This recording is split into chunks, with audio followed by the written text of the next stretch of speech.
Welcome back, everybody, to Recruitment Uncensored with me, Kate, and I have an amazing guest on with me this morning, the one and only Kirsty Ames. There she is. Hello. Welcome. Thank you very much, Welcome Kate. to the show. Thank you. So I'm quite proud of myself because I went out on a school night last night, and although I don't look 100%, I feel bloody good because I had a rehydration sachet before I went to bed. It's the greatest tip you've Just the ever given key. me. A greatest tip you've ever given me, those rehydration sachets. I love them. I I know. love them. Yeah. You Tell look me better you're in than your me. 30s without telling me you're in your 30s. You drink rehydration sachets when you have had a drink. And you've just come back from America as well, haven't you? I landed at like 6:30 last night, so I'm a little jet lagged, but I'm here, and that's what counts, Kate. I'm here and I'm raring to go. You made the effort. Thank So you. it's going to be a fantastic show. We're going to be talking about one of my favourite subjects because it's all client related, how we can start conversations with clients. And I know I've had a lot of conversations with the consultants that are in my growth program and other consultants that I'm working with, other agencies. And this is a big topic at the moment is, how can we win more clients? That's what it all ties into, but how can we get them to actually want to speak to us? So please, if you're watching, chuck any questions or comments you've got in the comments box. I'll bring them up as much as I can and get Kirsty to answer your questions. But I think we should get started because we've got some meaty stuff to be talking about today. We were just talking about it before we went live, weren't we? So let's get going. I don't remember it now. So I think I wanted to start by discussing what's kind of changed when it's come to winning new business, because it's been quite a lot has changed, isn't it, really, if we think about it? Yeah, it's a very different world. I feel like the last probably 5 years at the very least, you've gone through a couple of different stages, but then really in the last 10 years, there's a lot of differences. So I think most people in recruitment now, we're definitely hearing it from our clients, things are flattening. I don't think there's going to be this huge, 2008 recession drop off that, some of us experienced before. But things are definitely flattening. That kind of boom that we had post-COVID around recruitment is definitely tailing off. I can't help but feel. And what that means is that some people, found it really easy to have conversations because it was very much a candidate-led market. So if you had a decent candidate or people were struggling to fill a role, they'd give it to any recruiter that they could in order to get it. Now, however, their need is less, clients' needs are less. The people are now kind of looking for jobs, so good people are available. So what meaning is, whereas they would have had 20 recruitment firms previously, they've now got 2. They're pretty happy with their 2. They don't have a lot of need. So when you're trying to talk to them, they're like, no, please don't talk to me about recruitment anymore. I don't want to talk about it. It's a no from me. Yeah, they're just not interested. And then the problem is all you've got to talk about is recruitment. That's the end of that conversation. You can't be like, oh, but please, it doesn't work. So you need something else to start that conversation with. And then the other thing is, Kate, you and I were talking about it, is the things that you have at your disposal now are very different to what they were kind of 10 years ago, like around the last, because before it literally had to be, you had to get a meeting with someone based off just calling them and emailing them, whereas it's very much not the world that we live in anymore. You've got social media, you've got live events, you've got in-person events, you've got all of these different things that you can use in order to start conversations to win new business. Yeah, so different. And even in COVID, you didn't even have to have a conversation sometimes with a client to get them to work with you. It was just like a quick email exchange, off you go. Exactly. Those days are gone. I can't help but feel like and guys, they're not normal. If you joined recruitment during COVID, I know a lot of people did, that is not normal life. I wish it was, but it's not.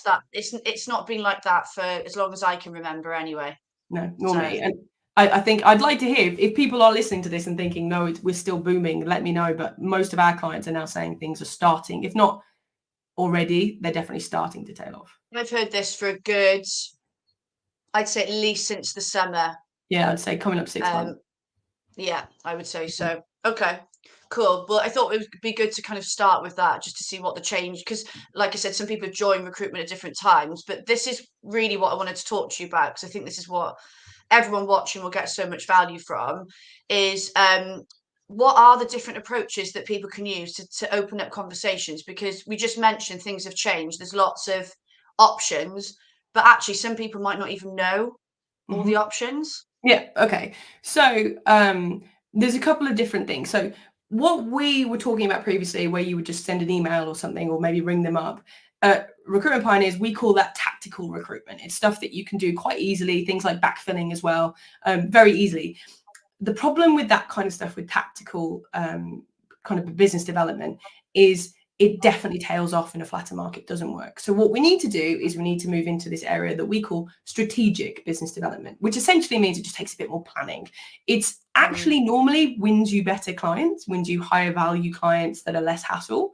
So there's a positive there, but this is what we need to think about. So the basis around this whole thing around strategic business development is relationship building. So everything I'm going to talk about is based off not just expecting to.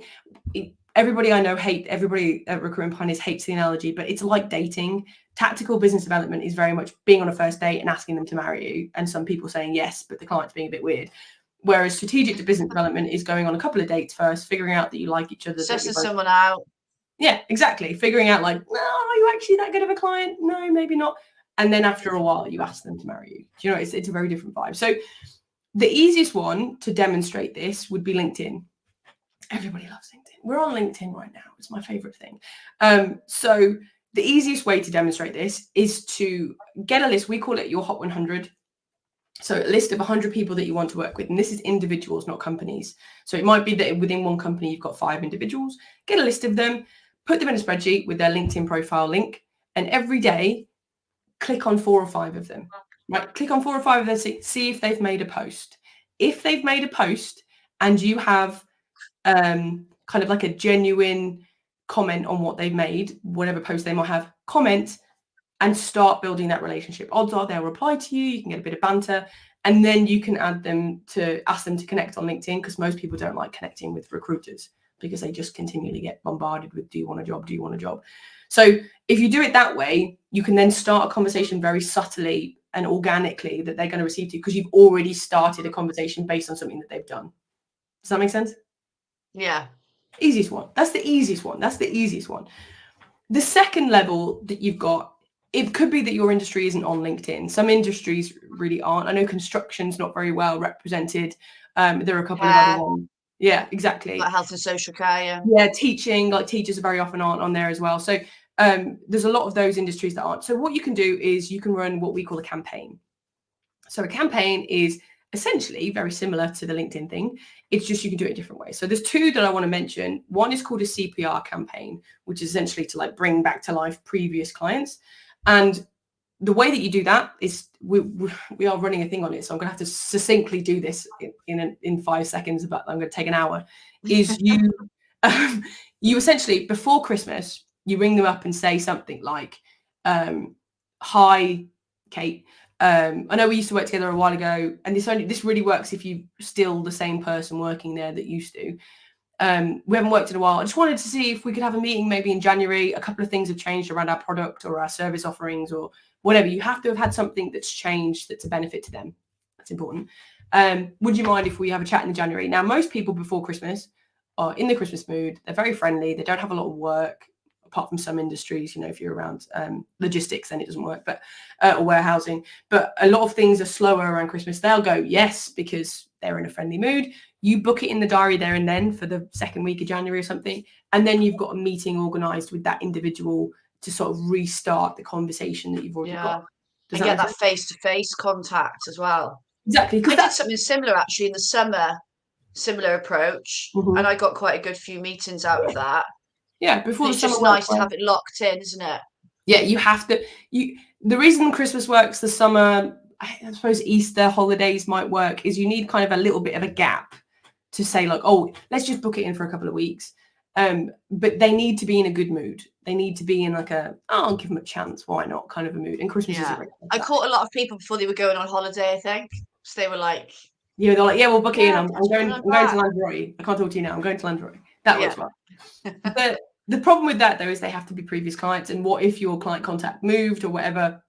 So the other thing you can do to start a conversation with a brand new client is we call it a snail mail campaign, which is basically a campaign in the post. So over 5 to 10 days, depending on your audience, you would send things in the post to them. Now, this has got harder with people not being in offices post-COVID, but it still works. I do love this idea, though, because it's so different. nobody receives posts. So I'm a millennial and I'm like smack bang in the middle. I'm an 80s baby. And so when I remember getting stuff in the post, it's really exciting because sometimes it would be letters or I cards. get so excited, especially Doesn't if it's happen. handwritten, the address. I'm like, what is it?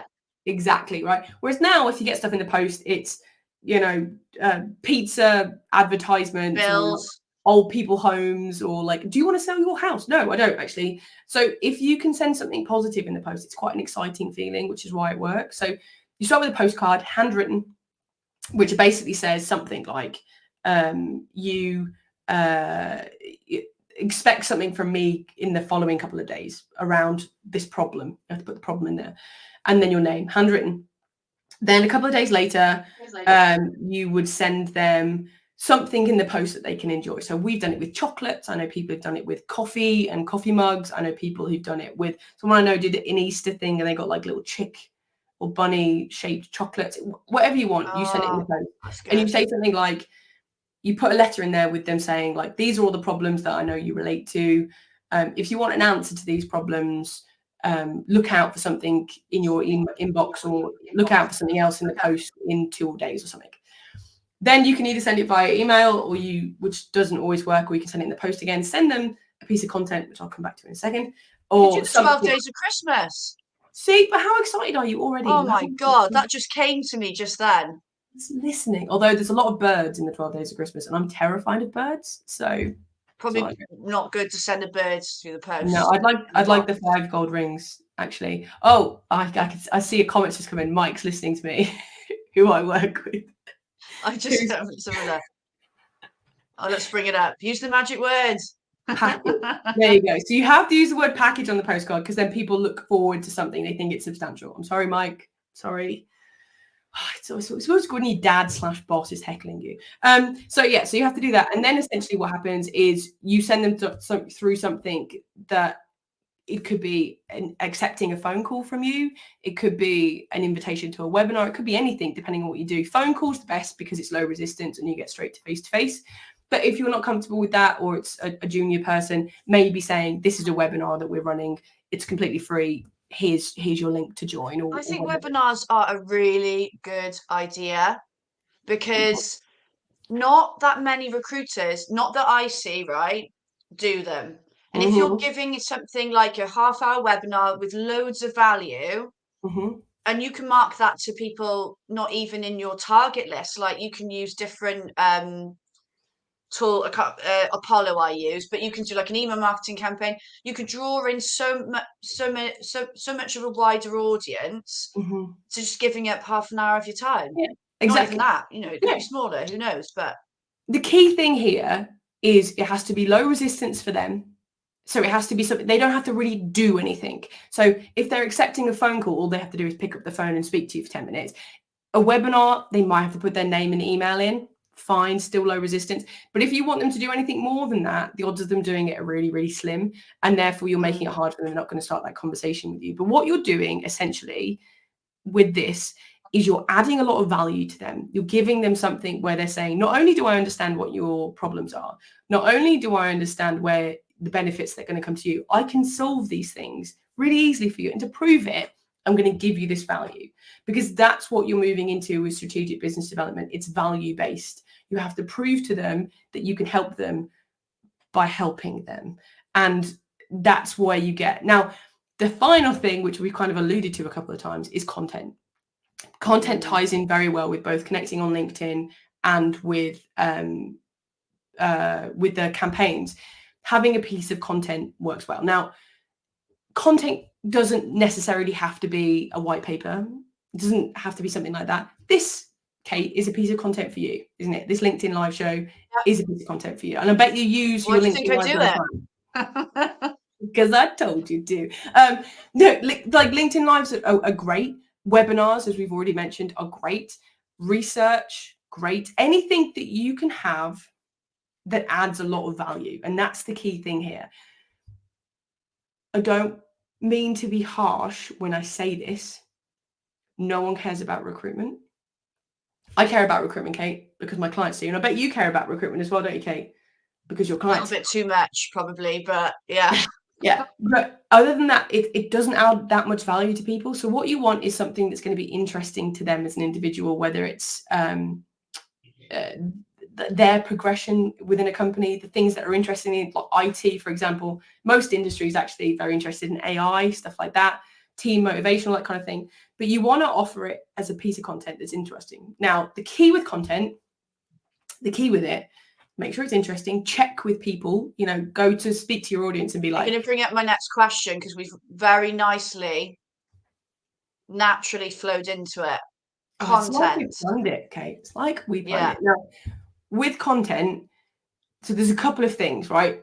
One, it has to be valuable, as I've mentioned.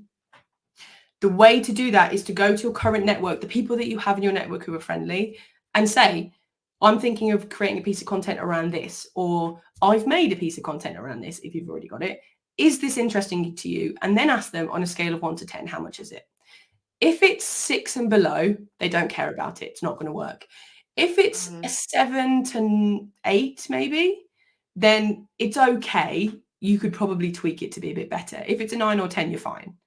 If it's below, seven's touch and go, but if it's 6 and below, then it's not good. So you have to check it works first.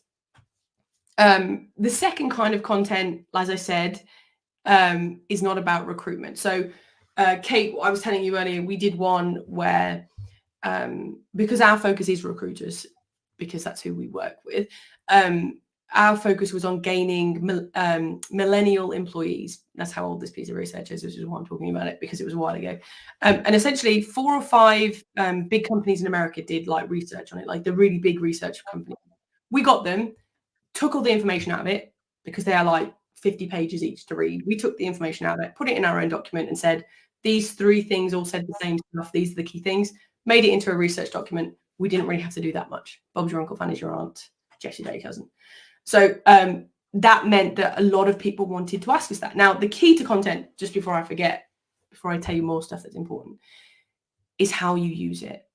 So please, I beg of you, do not just send them the content. So, Kate, if I was saying to you, do you want this piece of millennial content? Like, I just sent it you in an email. I would have no idea if you opened it. I would have no idea if it was interesting to you. I probably wouldn't read it fully because it would just be so long as well. Exactly. But Kate, if I was talking to you, we'd had a bit of connection on LinkedIn, or I'd use a campaign in a different way or whatever. I said to you, okay, I've got this thing about how recruiters can get the best employees to work for them. Is that something you'd be interested in? And it's completely free. And then you go, yes. I go, great, I'll send it to you.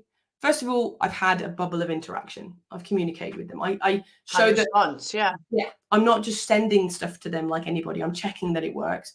Then I send it to them. Then I automatically, a week or 2 later, have a second interaction opportunity to be like, okay, did you ever manage to read that thing that I sent you? My favorite points on page 6 around this. What do you think? And I've got, again, another bubble of interaction. Starter. It's a conversation starter, which is what this is all about. How to start conversations here. So what you're doing is you're not just sending content to them, you're using it as a conversation starter. So you have to ask if they want it. You don't just send it straight to them. Does that make sense? It's a small thing. And then if you haven't got their email already, naturally then it's a warm way for you to go, what's your email? I'll send it to you now. Yeah, exactly. Or then you've got another email address as well. I'll tell you another great tip around content that I hadn't thought about talking about, but I will send it to you now, is you can ask a favor of somebody to create content. So research is one of the best pieces of content that you can create, right? So let's say I was a business owner and my focus was, law, and I wanted to talk about what people think are the biggest things that gets them to partner, right? I would go around to people and be like, I'm doing a piece of research that's based on how people got to partner. Can I have a conversation with you? And you do this to one of your warm clients, right? You ring them up, you ask them 3 questions. Don't talk about work. Don't talk about whether you can work together. Don't do any of that. You just ask them about your research. Then you say at the end, that was really great. Do you have anybody else who you think might be really good for me to speak to on this topic? They introduce you to people. You get to speak to people that you would never have got them because you got an introduction. And then you have this really good piece of research that you can use at the end, as well as conversation. So you can go back and say, this is the research I created. Are you happy for me to use it? What you're doing is you're trying to think outside of the box of just, have you got any work? Give us a job. Because then when they say which no, is the worst. I can't bear that kind of approach. And I think as well, for anyone watching that's like, oh, business development makes me a little bit nervous, or I'm intimidated by it, because we all, I still get nervous sometimes picking the phone up to prospective clients for me. But I think those kind of approaches you just touched on are really soft in a way. So I think actually that will just naturally build up your confidence, because you're being led into more of like an organic conversation over a don't know what the like transactional sort of approach. The one thing I wanted to ask you about, I know we talked about it a bit before we went live, and it ties in with content and different approaches. We talked about video, didn't we? And I know we touched on webinars are technically video. This is a video. And we spoke then about like, giving research and stuff to clients. But what about video in general? Like, what do you think about that in terms of content that works well with gaining clients' attention? Okay, so I have to really restrain myself when it comes to video, because I think it's the best thing that's ever happened. I think it's the most incredible thing. And I know that a lot of people are really hesitant to do it. So video is great for multiple reasons. One, about a third of people learn well visually, a third of people learn auditory. Video does both. So that's 2/3 of people are probably going to connect with the kind of content that you're doing, because you've got both levels. Second, your personality gets to come across. Now, for me, I've been around recruitment my whole life. My father started a recruitment business when I was in my mother's belly. I've been working with recruiters now for 10 years as a consultant. So to me, recruitment is the relationship industry, right? People buy because they like you as an individual rather than what you do, because it's hard to differentiate it. When you're yourself on video, people connect with it. Kate, you're watching Kate's show now because you watch it and you like her and you like the way that she works about stuff, the way that she describes stuff, the fact that she's authentically herself. You really enjoy that. Our LinkedIn live show that I run with Mike every other week, we have people who, we've been running it for nearly 4 years now. When people see us in the street, met people out in Birmingham and London who were like, Mike Ames, he has no idea who they are. But because we run a show all the time, they know us. They feel like they know you, yeah. They build that relationship without you actively having to do it with them. So you can build a base level of relationship with like 50 or 60 people without doing anything. It's an absolute no-brainer to me. But also from video, you can create hundreds of other types of content. So like Kate's doing a LinkedIn live like this, right? Which I absolutely love, obviously.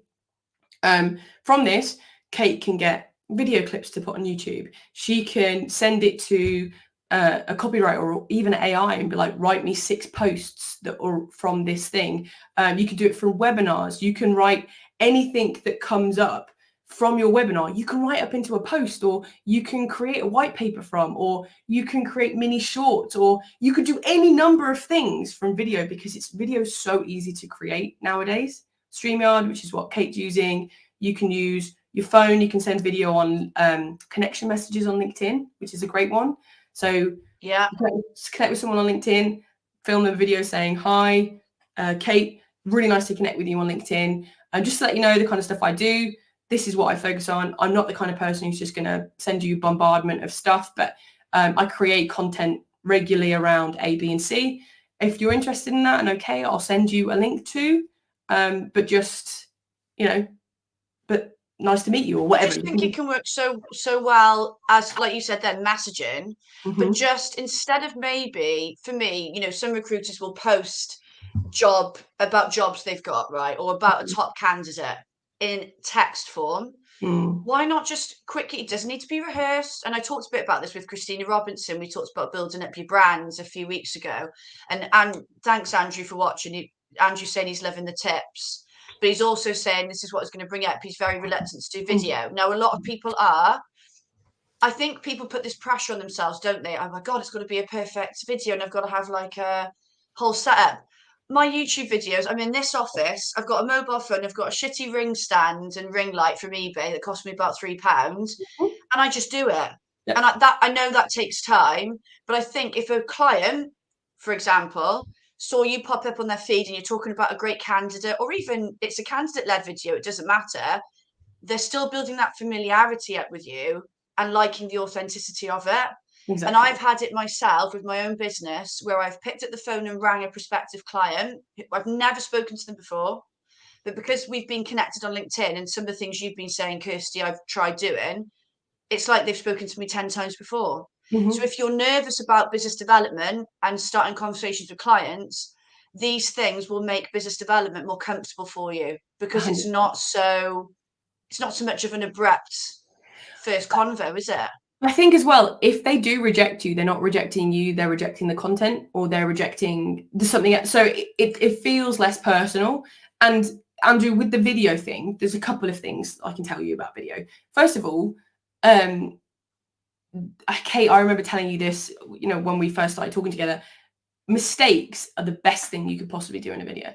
When you've ever watched Kate's LinkedIn live show, or if you watch the Mike Ames Recruitment Show, which is what I run, when stuff goes wrong, that's when we get the most engagement. It's when people chat to us the most. It's when we get the best feedback from people. They're chatting because people like to see the real version of you, and that comes across much easier when there's a mistake. Secondly, no one's going to be as critical on video of you as you are. That's badly worded. And thirdly, just have a punt, just have a go. Start with a webinar where you're not on the screen a lot and it's just your voice if you want. Start with guesting on someone else's podcast or someone else's LinkedIn Live. Videos, I promise you, not as scary as it appears to be. Yeah, no, definitely.